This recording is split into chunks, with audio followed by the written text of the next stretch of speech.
আসসালামু আলাইকুম, সবাইকে স্বাগতম।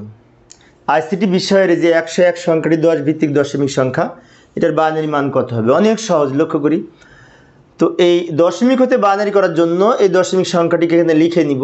তারপর এই সংখ্যাটিকে বাইনারি সংখ্যার বেস 2 দ্বারা ভাগ করে ভাগফল প্রথমে লিখব, ভাগশেষ শেষে লিখব। 101কে যদি 2 দ্বারা ভাগ করি, ভাগফল হবে 50 প্রথমে লিখব। আর এখানে কিন্তু ভাগশেষ 1 থেকে যাবে, ওই 1 আমরা শেষে লিখব। এই 50কেও যদি আবার 2 দ্বারা ভাগ করি, তাহলে ভাগফল হবে 25 প্রথমে লিখব, ভাগশেষ 0 থাকবে শেষে লিখব। 25কে যদি 2 দ্বারা ভাগ করি, ভাগফল হবে 12 প্রথমে লিখব, এইখানে ভাগশেষ 1 থেকে যাবে শেষে লিখব। 12কে যদি 2 দ্বারা ভাগ করি, তো ভাগফল হবে 6 প্রথমে লিখব এবং ভাগশেষ এখানে 0 থাকবে শেষে লিখব।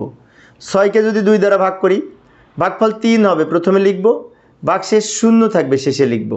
3কে যদি 2 দ্বারা ভাগ করি, ভাগফল হবে 1 এবং ভাগশেষ থাকবে 1। আবার এই 1কেও 2 দ্বারা ভাগ করব। এখানে 1 ছোট 2 বড়, 1কে না 2 দ্বারা ভাগ করা যায় না। যখন দেখব এটা ছোট এটা বড়, তখন ভাগফল হিসেবে এখানে 0 লিখব, আর এই 1 ভাগশেষ হিসেবে শেষে লিখব। এবার ভাগ করার শেষে যে ভাগশেষগুলি পেয়েছি, এগুলি নিচ থেকে উপরের দিকে সাজিয়ে লিখব। এটা প্রথমে লিখব, যাকে বলা হয় এমএসবি, মোস্ট সিগনিফিক্যান্ট বিট। আর এটা সবার শেষে লিখব ডানে, যাকে বলা হয় এলএসবি, লিস্ট সিগনিফিক্যান্ট বিট। তো তাহলে আমরা এখন উত্তর সাজিয়ে লিখি।